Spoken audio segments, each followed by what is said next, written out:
Hello, hello. What's going on, beautiful people? Welcome into the Right State of Mind podcast. It's your boy Charlie, back with another week.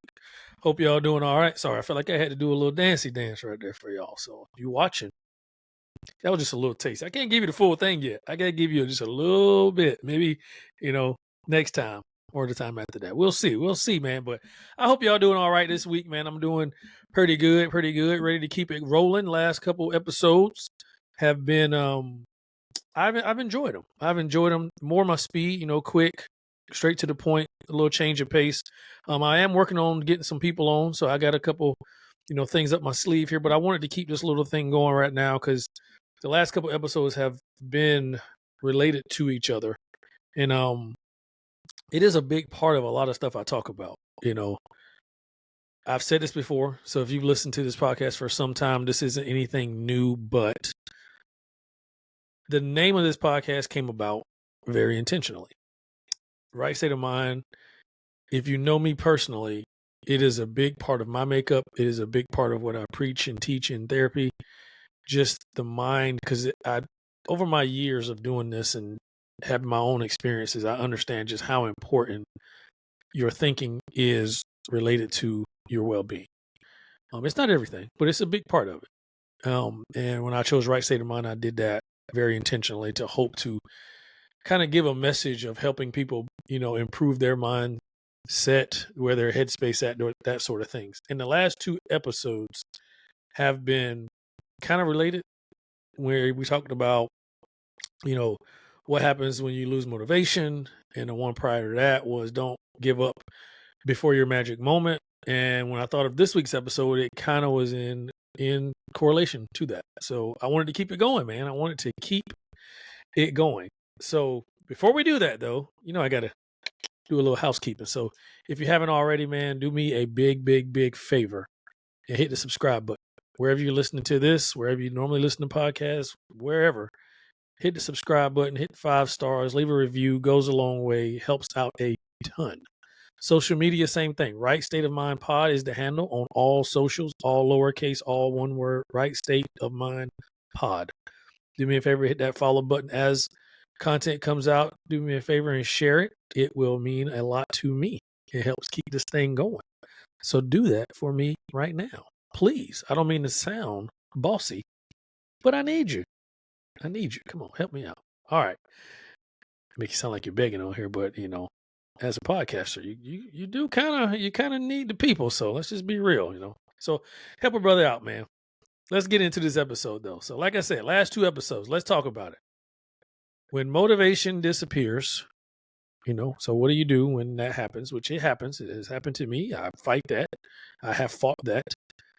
Also, not giving up before your magic moment. I talked about how hard it is to keep going at something when the results aren't there.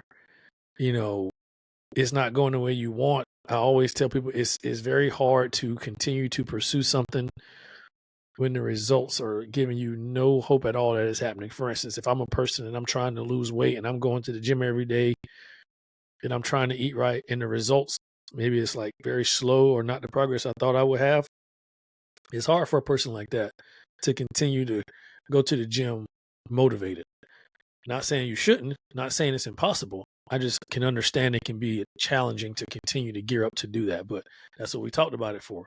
Trying to overcome that. That's normal. Same thing about the motivation. It's normal. You get to a place where you maybe not feel the same. This week, I wanted to talk about the thing that is a common denominator in those two things, and is going to be the main thing in this episode. And that is your inner voice. If you notice those 2 prior episodes, the situation, the thing that those 2 have in common is fueled by your inner voice. If I'm a person and my motivation has disappeared, the thing that fuels that is the inner voice in my head. That voice that's telling you, this ain't quite what it's cracked up to be. This ain't this. This ain't that. That inner voice is fueling a lot of these thoughts and feelings. So, and it's the same thing. It's the very same thing when you talk about giving up on something. So if I want to give up before a magic moment hits, it's that same thing. Those things that are telling you reasons why you should give up. So this episode, I wanted to talk about and get you to understand that the voice in your head is not always right. It's not. But we treat it as such a lot of times. And I think one of the most common mistakes that people that I work with in therapy have, and the one I see a lot of times, is misunderstanding that voice. Thinking that voice is something that it's not. You got to understand the voice in your head is not facts. It's not factual. But we treat it as such. Oh, if I thought that, it must mean it's right. No, not necessarily. It's just thoughts. Thoughts are not facts. Thoughts are just thoughts. So it's just like a person. You ever met a person that just talks just to talk? Have you ever met somebody like that? I have met quite a few people like that. And the thing I normally say is that person just loves to hear their own voice. I've met a lot of people like that. Sometimes it's like a light, funny thing, and sometimes it's an annoying thing where the person always thinks they're right. But just because the person is talking a lot doesn't mean they're always right. They're just talking a lot. That doesn't mean that you're right. Some people think just because you get loud and you talk a lot and maybe you're educated and you say fancy words that you're right. That doesn't mean you're right. You're just talking. Maybe you're right about some stuff, but that don't mean you're always right. It's the same thing with the inner voice in our head. It goes on and on all day. The inner voice has thoughts about every single thing. One thing I always say, I do want to say this before I forget. I've always preached this and I've always kind of reiterated this. I believe the inner voice is the most important voice in a person's life. I'll say it again. I believe the inner voice is the most important voice in a person's life. The reason I say that is because think about all the voices in your life outside of the inner voice. So usually that looks like the people in your support network, your support circle. So it could be friends, it could be family, it could be a significant other, partner, whatever. Those are usually the voices that you go to in situations, you talk through things with, all that sort of stuff. But the thing about those voices is they're not with you all the time, though. Family member's not with you all the time. Friend is not with you all the time. Partner, significant other, they're not with you all the time. The inner voice is with you in every single situation that you go through. Every single one. Whatever I go through, that voice is going in there, talking, saying something, thinking it through, processing it, all the things. The inner voice is with you in every single situation that you'll ever find yourself in. So that's why I say it is the most important voice in your life. And I think the biggest lesson in this episode I want to talk about and kind of say and get you to understand is you have to understand that voice for what it is.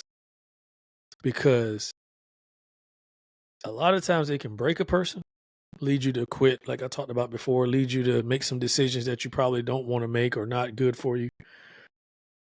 But if you know how to navigate it, it can be your biggest advocate. It can be your biggest motivator. It can be your biggest cheerleader, all the things like that. I think it can be a huge positive if you understand it for what it is and you understand how to navigate it. I'll give you an example. I got to admit, on this show, man, on this podcast, I call myself out. I don't have a problem calling myself out. I'm very self-aware. Sometimes that's great. Sometimes that's not great, because I know when I'm fucking up something and I just, I either just keep doing it or I realize it after the fact. Like I always say, and I don't mean this to sound in an arrogant way. I'm not trying to sound arrogant. I'm just saying, like, I don't believe there's a lot a person could share with me about myself that I don't already know. And that's even the worst parts. Parts that I don't want to admit. Like I can say, yeah, you're probably right. Or you're right about that. So I think it's very good to be self-aware. But again, it goes with this episode. You got to know how to use it to your advantage. So I'm a thinker. I think a lot. I think a lot, especially when I'm trying to solve something, a problem, a situation.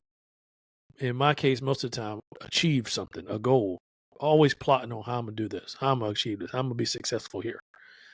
And The good thing about that is it helps me come up with a lot of stuff like this podcast. I come up with episode ideas. When I first started it, it really helped because it just stuff that was popping in my head. I was just putting together. Now, where it can lead you into trouble is when things aren't going right and you start to overthink and you start to talk yourself in and out of stuff that probably is not necessarily productive. And over time, it's almost like there's a filter in my mind. Not perfect at this by any means, but a whole lot better now than before. Some of that is age, some of that is maturity, but I noticed a difference for sure.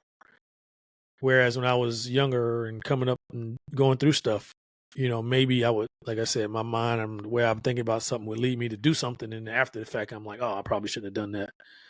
Whereas now, though, I can have a moment where I'm having a million thoughts go through my mind, right? And it's almost, like I said, like a filter. I've learned how to filter out what's needed, what's not needed. It's kind of like what's good and useful and what's just noise. And there are plenty of times where I'll say something, like for instance, I'll say something and something pop in my head and I have to take a step back and I'm like, wait a minute, man, you're tripping on that one. That we're not going to do that. Or there's times where, I can realize like, nah, that's not it. One thing that a lot of therapists talk about, and I think every single therapist has gone through this. If I'm being honest, it still happens. But it's not true. Imposter syndrome. I think we all know what that is. I have had many times where, especially earlier in my career, you're young, especially like for me, I remember when I was working in different settings and I used to think to myself, a lot of the people, because I used to work in treatment centers and I only work with adults. So I don't work with kids. So 18 and up is all I've ever really worked with. And a lot of times there will be times where I'll be counseling somebody and they're my parents' age or older. I've worked with elderly people. I love elderly people, by the way. Shout out to the elderly people. But I've worked with elderly people, and I'll be talking to them. And after the meeting that we have, the session, I'm thinking to myself, who are you to be telling that person that, or trying to teach this person that? You're not qualified for this. You're not. Who are you? Like that's what those are thoughts that would be going through my head, thinking that I'm not qualified for being in this role or doing this thing. That's what it felt like. You would question yourself because it's like, man, I don't feel like I belong here. And that's some of the stuff I've had to learn to filter out and understand. That's just a negative voice in your head that's saying that, because when you really break it down, yes, you are qualified. They hired you for a reason. Matter of fact, on paper, it says that you're actually the person for this.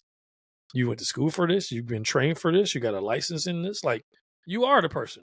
But in my head, it did not feel like I was the person that should be doing this. And even now, there's sometimes where that thought might creep in.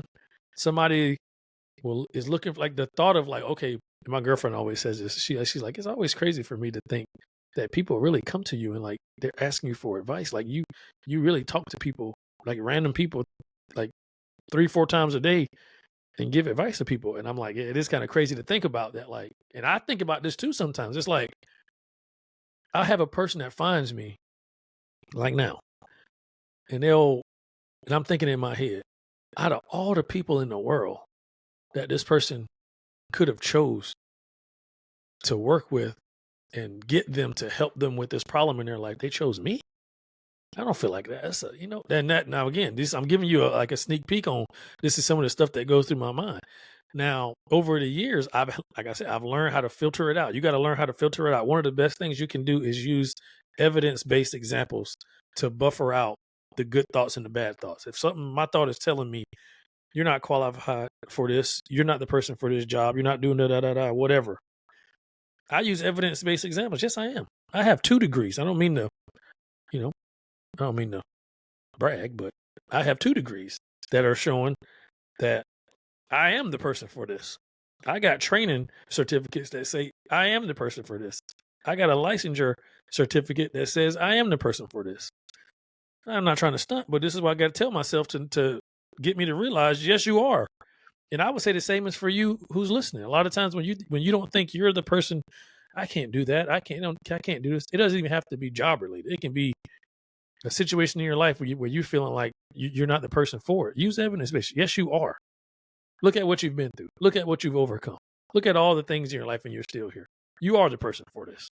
So sometimes you got to talk yourself down and use evidence based stuff to really buffer out that negative voice in your life or that negative voice in your head to overcome certain things. So understanding the voice in your head isn't always right. Thoughts are just thoughts. Thoughts aren't facts. Just because a thought runs through your head doesn't mean you have to put weight on it. That's what I always say. Understand, like, you don't have to give life to it. A lot of the thoughts in your head, it only has life if you give it life. Oh, I'm ruminating on it. Or I got to think it through. Now I got to go do something about it. It only has life if you give it life. So try not to give it life. So that's what this whole episode is about. I don't want to get long-winded on it. So understanding thoughts are just thoughts. They are not facts. The voice in your head is not always right. Just like any other person who talks a lot. They're not always right. They just like to talk. Your voice just likes to go. Your voice likes to go, have its opinion. Just think of the inner voice a lot of times as just a very opinionated friend. You ever had one of those? I have. The older I get, the more I have to protect my peace around certain people like that. And that's what you got to do with your own thoughts sometimes, is protect your peace and not give it life. Think of it as a very opinionated friend. Sometimes you just got to let that opinionated friend just talk, make themselves feel good or whatever. Don't give it life. If you go back and forth with a friend like that, you give it life. Now there's a whole thing you're giving your energy towards. Don't give your energy towards it. The voice in your head isn't always right. Combat it, learn to filter it, learn to process it. What's real, what's fake, what do I give life to, what do I not give life to, and go on about your life. All right? It's not always right. Just an opinionated friend. And we're going to filter it out. And what we can use, we're going to use. What we don't, we throw it away. So I hope that helped, man. I had to stop myself because I know this is a topic I can probably go on for an hour. But I'm not going to do that. I promise for these to be short, bite-sized episodes, and that's what we're going to do. So maybe next episode we'll keep it going and get another topic towards this. So, but for this one, man, that's all I got for you. So I hope you enjoyed that. I hope that helped understand the voice in your life, the voice in your head. I keep saying life. The voice in your head is not always right. It's just an opinionated friend that likes to talk. Sometimes you got to let people like that talk and pick and choose what you give life to. So, like I said, man, if you haven't already, go ahead and subscribe to the podcast, man. Right State of Mind Pod on social media. Follow, share the content, subscribe, hitting me with a review, all the things. I appreciate your love and support so much, man. Until next time, get your mind right.